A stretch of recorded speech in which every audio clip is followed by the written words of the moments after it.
Ndeye Astou Ndiaye nekk professeur assimilé en sciences juridiques et politiques foofu noonu ci université Cheikh Anta Diop lu may def rek mooy bàyyi Chérif mu daal di def entretien ak suñu gan. jërëjëf Adja Astou ñu ngi lay jaajëfal professeur Ndeye Astou Ndiaye ñu ngi lay nuyu te di la gërëm ci teewaay bi tey ci suba. maa ngi leen di fay bu baax Chérif di leen nuyu aussi di leen wax bismillah. jërëjëf mën nañ tàmbale. jërëjëf bismillah. Et puis vous êtes bien entouré par deux Astou aussi. Ah donc, ben oui, donc ça va. Moi je suis entre de bonnes mains, on va dire. Hein. Alors professeur, en français, le président de la République a saisi le Conseil constitutionnel pour faire annuler le vote de l'Assemblée. Quelle lecture politique peut-on en faire? La lecture politique qu'on peut en faire, c'est que, en fait, c'est une question de temps, le temps de la politique, justement. On sait bien ce qui s'est passé. Il y a eu une proposition de loi, un projet de loi, un projet et puis une proposition après. Donc là, je pense qu'il rabat des cartes. Et il rabat sa première carte. Sa première carte, c'est de saisir le Conseil constitutionnel, non pas sur le fond, mais sur la forme, en termes de procédure. Parce que toutes les pièces justificatives qu'il a fournies jusqu'ici, à partir de la présidence, sont des pièces qui viennent remettre en cause tout ce qui a été procédure en fait par rapport à cette proposition de loi. Ce qu'on peut bien comprendre. Maintenant, si ça passe au niveau du Conseil constitutionnel, ce qu'on pourrait voir, c'est que le président de l'Assemblée nationale et la majorité au niveau de l'Assemblée nationale ne va pas s'en sortir indemne. Par contre, si le Conseil constitutionnel se porte en faux par rapport à ce que leur demande le président de la République, là ce sera une carte rabattue, une carte perdue pour le président de la République. Il lui restera celle du référendum qu'il propose. Et on verra ce que cela va donner à partir de ce moment-là. Mais même par rapport à ce référendum-là, ce sera aussi une autre carte. En termes de plébiscite, si c'est oui en sa faveur, à partir de ce moment-là, on dira que voilà, il est en bonne posture, il sera en bonne posture. Si par contre le peuple se prononce en sa défaveur, ce sera quelque chose de bien pour le président de l'Assemblée nationale et sa majorité. Là, on est plein dans une bataille politique, puisque, et c'est même un jeu de cache-cache, de jeu d'échecs, j'allais dire. Le président de la République, en tout cas l'exécutif qui parle dans un premier temps de référendum, avant de brandir la carte de la saisine du Conseil constitutionnel. Est-ce que cette situation, elle est quand même inquiétante? Oui, mais à quel point selon vous? Inquiétante sur le plan institutionnel, parce que ça peut créer des blocages. Et on a commencé avec ces blocages, ce que d'ailleurs le président de l'Assemblée nationale ne nous avait pas dit, parce que je pense que le jour où il a pris fonction, il a dit il n'est pas là pour bloquer justement les institutions, encore moins le président de la République, le chef de l'État, mais c'est pas ce qu'on voit actuellement. Ce qui se passe, c'est que comme vous l'avez dit, on est en phase d'être dans un jeu d'échecs, même de sudoku, de tout ce qu'on veut, mais c'est un jeu, ils sont en train de faire de la politique. Mais il est à se poser maintenant la question de savoir, est-ce qu'on est dans le temps de la politique, entre guillemets politicienne, ou on devrait être aussi dans le temps de la construction, puisqu'on est en 2026, quasiment mi-2026, 2 ans et demi après qu'il soit investi, le président de la République, le temps devait être autre. C'est-à-dire, on devait être dans un temps de construction, de déconstruction et de construction. Et cette révision constitutionnelle, justement, devait servir à cela, parce que ça faisait partie aussi du programme de PASTEF.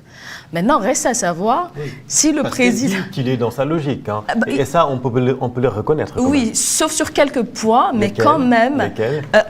Par exemple, quand on parle de ces 29 points qu'ils ont avancés, en fait, s'agissant de la révision constitutionnelle, on n'avait pas forcément mis l'accent sur cet équilibrage entre le Parlement et l'exécutif. Ouais. C'était plutôt au sein de l'exécutif entre le Premier ministre et le Président de la République. Ouais. Aujourd'hui, on est en mesure de se poser des questions, de se dire finalement, est-ce que c'est pas parce que le président du PASTEF est devenu chef, le président de l'Assemblée nationale, qu'on met l'accent sur l'Assemblée nationale. Ouais. Donc à partir de ce moment, on est à même de se poser des questions. Et quoi qu'il en soit, l'un dans l'autre, ce qui était, c'est que le projet de révision constitutionnelle était dans le programme qui a fait élire le PASTEF. Bien sûr. Le PASTEF était dans sa logique s'agissant du président de la République, qui ne pouvait plus être chef de parti, de cet équilibrage aussi institutionnel, de la révision aussi du Conseil constitutionnel qui passe de Conseil constitutionnel à Cour constitutionnelle. Ça, on l'avait tous et toutes vu dans le programme de PASTEF.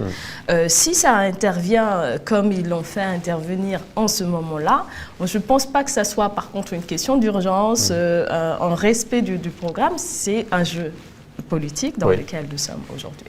Est-ce que c'est probant pour le peuple sénégalais? Est-ce qu'on a besoin de cela aujourd'hui? C'est la question qu'on peut se poser. Oui. Mais dans tous les cas, ils restent quand même dans leur logique programmatique. Oui, le PASTEF. Voilà, le PASTEF. Je parle du PASTEF. Bien sûr. Et en sciences politiques, comment qualifiez-vous l'architecture actuelle? Parce que c'est ça qui inquiète à plusieurs observateurs, l'architecture actuelle du pouvoir entre le président de la République, Bassirou Diomaye Faye, et le président de l'Assemblée nationale, Ousmane Sonko. Sommes-nous face à un présidentialisme classique ou à un système bicéphale de fait? C'est un bicéphalisme. Ouais. On s'est éloigné de ce présidentialisme de fait dès le moment où le Premier ministre a commencé à faire ses sorties en se disant il n'y a plus d'autorité dans ce pays. Le Premier ministre Ousmane Sonko. Il s'est éloigné. Voilà, l'actuel président de l'Assemblée nationale et l'ancien Premier ministre. Donc à partir de ce moment-là, il y a eu un éloignement de fait jusqu'à la rupture qui a été consommée. Mais ce qu'on peut dire à partir de ce moment-là, c'est que effectivement, cette rupture n'est pas du tout la bienvenue en termes de présidentialisme. Donc, ça nous met devant un bicéphalisme politique, parce que opposant une majorité et puis une situation aussi inédite. On va dire peut-être même inédite dans le monde, parce que le fait que depuis 2024, celui qui était censé être le président de la République ne l'était pas, Ousmane Sonko, le président de PASTEF, et puis après le président Bassirou Diomaye Diakhar Faye qui arrive au pouvoir, qui n'était pas forcément celui qu'on attendait, mais il l'est de fait. Qui élit un Premier ministre qui devait être son chef de parti et le président de la République. Tout à fait. C'est ce qu'on a vu et ce n'était pas du tout ce à quoi on s'attendait, c'était une situation déjà inédite. Maintenant, si le Premier ministre devient à quelques jours près, passe de Premier ministre à président de l'Assemblée nationale, même nous qui sommes par exemple partisans de la séparation du pouvoir, on est même aussi de se poser des questions. Non pas sur la légalité, mais au moins sur la légitimité, la forme, l'élégance républicaine ne voudrait pas quand même qu'on sorte de la primature un jour pour se retrouver le lendemain à l'Assemblée nationale. C'est quand même inédit, mais bon, après on peut en discuter. Quoi qu'il en soit, il a été légalement installé, élu par ses pairs comme président de l'Assemblée nationale. Et aujourd'hui, soit il joue la carte de l'élégance républicaine, je parle de tous les deux. À partir de ce moment-là, chacun s'occupera de l'institution qui dirigera. Il n'y aura pas de blocage. On va continuer comme on a fait depuis 2024. Par contre, s'ils mettent en avant le côté politique, mais là, à partir de ce moment-là, on n'est pas sorti de l'auberge et on est, je pense, plus proche de cela. Mais la séquence que nous vivons est foncièrement politique. Exactement. Et c'est plus... Et est-ce qu'il faut s'inquiéter pour la fluidité de l'État? Parce que c'est de ça qu'il s'agit. On a beau être partisan de la séparation des pouvoirs, mais quand on est républicain, on peut aussi avoir des inquiétudes à ce niveau, n'est-ce pas? Il y a des inquiétudes depuis lors. Déjà, le fait qu'on passe de proposition à projet... De projet à proposition. c'est un monsieur qui me disait hier, la dernière fois, au moins ça m'a permis de comprendre ce que c'est qu'une proposition et ce que c'est qu'un projet de loi. C'est une différence. Et voilà. Qui fait la proposition, qui fait le projet? Effectivement, si ça peut nous éclairer, nous Sénégalais, c'est tant mieux. Mais par contre, cela ne nous mène pas vers, encore une fois, cette normalité républicaine-là qu'on a toujours connue. Et cela fragilise les institutions. Ou en tout cas, il y a un fort risque de fragilisation des institutions à laquelle nous pouvons assister et à laquelle nous assistons actuellement. Le groupe parlementaire PASTEF parle de reniement. Est-ce que vous êtes d'accord avec ça? Quelle analyse peut-on en faire? Le président avait... Après, c'est un jeu, encore une fois, on va au référendum et la question était de savoir avec quel texte, finalement, le président saisit les 7 sages qui vont devoir se prononcer sous huitaine. Comment qualifiez-vous cette séquence? Quels mots avez-vous envie de mettre sur cette séquence que vit actuellement notre pays, le Sénégal? Je pense que nous avons assisté tous et toutes au discours de Ousmane Sonko, en tout cas quand on a voté la proposition au niveau de l'Assemblée nationale, quand il disait au ministre, elle est dite au président de la République qu'il a intérêt à promulguer la loi. On l'a vu. Au nom d'une jurisprudence constitutionnelle. Exactement. Donc, on l'a vu. Mais en fait, est-ce que cela voudrait dire aussi que c'est se renier que de dire sur la forme, on va reprendre parce que la procédure ne s'est pas passée comme il se doit? Ce n'est pas à nous de dire, c'est aux 7 sages de répondre à cette question-là et de se prononcer au nom de la loi sénégalaise. Mais quoi qu'il en soit, ce qu'on peut retenir là, c'est que le président de la République, en tant que membre du PASTEF, s'il revient sur, non pas la forme, le fond, encore une fois, mais la forme, la procédure, ce n'est pas forcément du reniement. S'il était revenu, par contre, sur le fond, c'est-à-dire ce qui fait qu'on parle de révision constitutionnelle actuellement, sur les questions concernant le président de la République qui ne peut plus être président de parti, sur le fait qu'on passe d'un conseil constitutionnel à une cour constitutionnelle, etc., etc., on pourrait parler de reniement à partir de ce moment-là. Mais là, pour l'instant, il ne s'agit que, encore une fois, de la forme, la procédure. Et toutes les pièces justificatives aussi mettent l'accent sur la forme de cette révision. Maintenant, qu'est-ce qu'il cherche? Est-ce qu'il cherche à gagner du temps? Lui seul le sait, avec ses conseillers. Est-ce qu'il cherche à se positionner aussi par rapport à ce que veut exactement le peuple, à tâter le pouls, parce qu'il a des informations que nous n'avons pas. Absolument. On saura aussi ce qui va en devenir. Le simple fait maintenant de parler de reniement, je pense que c'est politique. Ils sont dans leur droit et dans leur bon droit que de parler de reniement. On sait tous ce que le reniement a causé dans ce pays, aussi bien pour le président Abdoulaye Wade que pour le président Macky Sall. Donc s'ils en parlent maintenant, c'est un jeu politique et ils sont dans leur bon droit. Et les éléments de langage sont bien choisis. Exactement. Dans le même temps, le chef de l'État, Bassirou Diomaye Faye, annonce la création d'un parti politique et corrigez-moi si je me trompe, mais c'est un fait inédit qu'un président en exercice annonce la création de son parti. Là aussi, comment comprendre? Ou bien c'est toujours dans le cadre de la guerre politique contre son ancienne famille qui continue? C'est la guerre politique qui continue contre son ancienne famille ou sa famille toujours. On peut se poser aussi la question, mais je pense que s'il crée un parti politique, là on parlera d'ancienne famille politique et on parlera de consommation de la rupture. Un président de la République en place qui crée un parti politique, je ne sais pas si c'est pour en devenir le chef, c'est-à-dire le président ou le secrétaire général. À partir de ce moment-là, par contre, on pourra parler aussi de reniement. Parce qu'on l'a entendu, tous et toutes, en tant que candidat, en tant que chef de l'État, dire qu'il se plaît de ne plus être membre du bureau politique de PASTEF. Et c'était ça qu'ils avaient proposé comme programme. Et donc, s'il revient créer un parti politique et en devenir le secrétaire général ou le président, à partir de ce moment-là, on aura à se poser des questions, même par rapport à cette révision constitutionnelle. S'il dit par contre que je crée, mais je reste aussi en retrait, il sera toujours dans sa logique. Cette révision, rappelons-le, qui interdit à un président de la République d'être chef de parti. Et d'appartenir même à un bureau politique, d'être chef de parti ou de coalition. Et d'appartenir aussi au bureau politique. Donc là c'est vraiment effectivement une situation aujourd'hui qui semble très intéressante en termes d'analyse politique et même juridique. Mais intéressant pour qui? Est-ce que ça devrait l'être pour le peuple sénégalais? Est-ce que le peuple sénégalais, là, en 2026, s'attend à ce qu'on nous parle de création de partis politiques en juillet 2026, 2 ans et demi après avoir élu un président sous la bannière d'une coalition qui était majoritairement quand même dirigée par un parti, le PASTEF.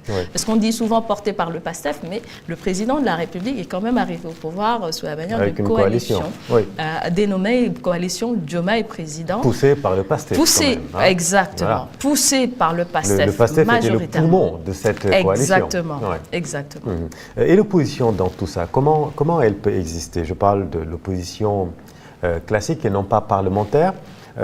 Comment exister face au rouleau compresseur et surtout dans cette guéguerre entre le président Bassirou Diomaye Faye et son frère ou peut-être son ex-frère de parti Ousmane Sonko. Comment l'opposition, je parle des partis traditionnels, le Parti démocratique sénégalais, le Parti socialiste et d'autres formations dérivées, comment cette opposition peut-elle exister dans ce cas de figure-là? J'ai juste envie de vous dire, mais elle n'a pas de chance d'exister. Mais là, ce serait un raccourci. L'opposition, que ce soit le Parti démocratique sénégalais, le Parti socialiste, tous les partis classiques dont vous parlez, aujourd'hui n'a qu'à faire une proposition nouvelle, n'a qu'à sortir de l'opposition, n'a qu'à sortir de ce classicisme. Parce qu'en réalité, ce qui a fait la différence en 2024 et la montée de PASTEF, c'est d'avoir proposé un discours nouveau, d'une part, et puis aussi de se projeter sur le long terme par rapport à un programme et pour ce qu'ils disent, par rapport à ce qu'ils disent aussi, une révolution. Donc ils nous ont parlé d'une révolution. Et ça a fait tiquer toute une jeunesse, ça a fait tiquer toute une population, en se disant, il est dans la dénonciation, le leader de PASTEF de l'époque, mais c'était quelque chose de nouveau dans ce paysage politique-là qu'ils avaient proposé et qui a fait propulser le PASTEF. Aujourd'hui, si l'opposition classique veut aussi se repositionner, il n'a qu'à proposer quelque chose de nouveau et sortir de ce classicisme. Mais ce qu'on voit actuellement au sein du Parti socialiste n'a rien de nouveau. C'est aussi une guéguerre entre eux. Ce qu'on voit au niveau du Parti démocratique sénégalais, c'est une inertie totale. On la sent pas, on le sent pas, le Parti On vient démocratique. De fêter le pape du SOPI, le centenaire. Mais déjà, le fait de le fêter, c'est magnifique. Mais le fait de le fêter en tant que secrétaire général de ce parti créé depuis 1974 et qui n'a jamais changé de secrétaire général pose un énorme problème. Oui, c'est vrai. Et une démocratie peut-elle rester saine et stable lorsque l'opposition a du mal à exister institutionnellement face à un pouvoir central qui est très fort, un peu fissuré, mais qui reste quand même très très très fort? Une opposition existe, c'est PASTEF aujourd'hui. c'est le PASTEF. Tout pour ça à le croire, Ah oui, c'est le PASTEF qui redevient, heureusement, malheureusement, peu importe, mais qui redevient le numéro 1 de l'opposition, avec à sa tête son président. Aujourd'hui, si on parle des prochaines échéances électorales au niveau local, au niveau présidentiel en 2029, on parle du PASTEF. Et puis après, en face, peut-être on aura le camp présidentiel avec son nouveau parti ou sa nouvelle coalition tout autour de lui, mais en termes de positionnement et d'opposition, le PASTEF existe. Maintenant, pour ce qui est de la démocratie, la démocratie, c'est une sorte de construction. C'est une sorte de construction. Et personnellement, moi, je fait partie de ceux qui pensent, comme Charles T, Chantal Mouffe, que en fait une démocratie a besoin de conflits, de crises pour pouvoir évoluer. C'est ce qui fait justement la beauté de ce concept. Et de ce pays. Oui, et surtout de ce concept qui sous-tend ce pays. On ne sait pas comment, mais cette démocratie, elle est là avec non pas les textes formels, juridiques dont on parle et qu'on peut mettre en avant ou pas, mais avec des structurations autres qui font la beauté et la stabilité politique aussi. C'est vrai, quand on est chercheur actuellement, le Sénégal, en tout cas depuis 2024 même, le Sénégal est un excellent laboratoire. Ça, tout le monde est d'accord. C'est un laboratoire immense, un cas d'école en fait. Entre volonté de rupture systémique, chantée tout le temps par PASTEF, et impératif de continuité de l'État, voulu quand même par les Républicains, quel est aujourd'hui, selon vous, le principal défi pour la stabilité des institutions sénégalaises? Le véritable défi, selon vous, c'est quoi? C'est une entente entre l'exécutif et, le législatif? Il faut mais cette pas entente. Que ça. Il faut cette entente, il le faut, même si c'est pas une entente, parce que moi je ne pense pas du tout qu'il y ait cohabitation, c'est pas du tout une situation de cohabitation, c'est encore une fois un bicéphalisme politique. Mais ce qui se passe actuellement, c'est qu'il faudrait au moins qu'ils suivent une ligne, et c'est la ligne républicaine. Cette ligne républicaine, c'est celle de la quête de la stabilité politique, ou au moins de chercher en fait à trouver une sorte d'élégance qui pourrait permettre en fait de pouvoir co-diriger ensemble, chacun de son côté, à partir du pouvoir qu'il dirige. Mais en fait, on peut se poser la question aussi de savoir est-ce que c'est vraiment ce que veut PASTEF, parce que encore une fois, PASTEF nous a vendu un projet de révolution et un projet de rupture systémique, encore une fois. Et ce projet de rupture systémique, eux-mêmes disent qu'actuellement le président s'en éloigne. Du moment où il s'en éloigne, je pense qu'ils sortiront toutes leurs armes politiques, encore une fois, pour pouvoir lui dire il faut s'arrêter à chaque instant que de besoin pour eux, ou à chaque fois qu'il leur sera possible de le faire. Oui, là nous sommes dans le jeu politique, mais il y a quand même des lignes rouges qu'il ne faut pas franchir. Selon vous, quelles sont les digues institutionnelles que nous devons tout de même préserver? Je pense que depuis très longtemps, la stabilité de ce pays, en fait, a été du ressort d'un dialogue, a été du ressort aussi d'échanges entre institutions, toutes sortes d'institutions, entre échanges aussi entre les institutions, par exemple, religieuses, coutumières, etc. etc. Et je pense encore une fois que c'est les dialogues qui nous ont menés d'ailleurs vers cette aussi révision dont nous parle PASTEF aujourd'hui. Il faut le rappeler aussi. Parce qu'à la sortie de l'élection présidentielle, il y a eu des dialogues, des assises de la justice. Et c'est suite à tout cela qu'ils ont proposé aussi cette révision partant de leur programme politique, de leur programme qu'ils nous avaient proposé. Mais en fait, le président de la République aujourd'hui, sachant qu'il est quand même le chef de l'État, certains parleraient de gardien de la Constitution, je ne suis pas pour moi c'est le peuple qui est le gardien de la Constitution, mais ce chef de l'État aujourd'hui devrait prendre de la hauteur à un moment donné, on devrait dépasser les calculs politiques et se soucier davantage de la stabilité politique de ce pays, et même de la stabilité sociale et économique de ce pays, parce que économiquement, je ne suis pas du tout spécialiste. On sait aujourd'hui la situation dans laquelle nous nous trouvons et c'est une situation qui ne devrait pas forcément perdurer. Ouais, donc l'heure est encore au dialogue, à la concertation. Elle est importante. Dans le cadre de cette révision-là, par exemple, le PASTEF légitimement dit que le Parlement est un des pouvoirs constituants. Donc pourquoi on devrait s'inquiéter quand le peuple souverain vote? Parce que c'est en réalité de ça qu'il s'agit. Ils ont la majorité avec 130 députés. Quand on fait là-bas le travail qu'on demande aux députés, pourquoi on devrait manifester? Est-ce que vous partagez cet avis? Oui et non. Oui, dans la mesure où effectivement ils ont la majorité, c'est le pouvoir constituant, les représentants du peuple, tout ce qu'on veut. Mais ils ont été élus en 2024. On peut aussi penser à un effritement. Peu importe, un effritement ou un accroissement de l'électorat. On ne sait pas encore. Mais pour l'instant, ils représentent le peuple et ce sont des représentants qui ont proposé une révision constitutionnelle.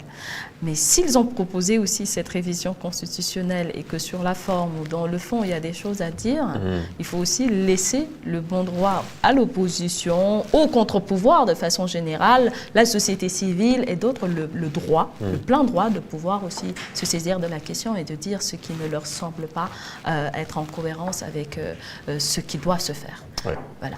Merci beaucoup, professeur Ndeye Astou Ndiaye. Je vous en prie. Merci beaucoup, professeur assimilé à l'Université Cheikh Anta Diop de Dakar et que vous enseignez à la Faculté des sciences juridiques et politiques. Merci d'être venu avec nous ce matin. Je vous en prie. Merci à vous, chers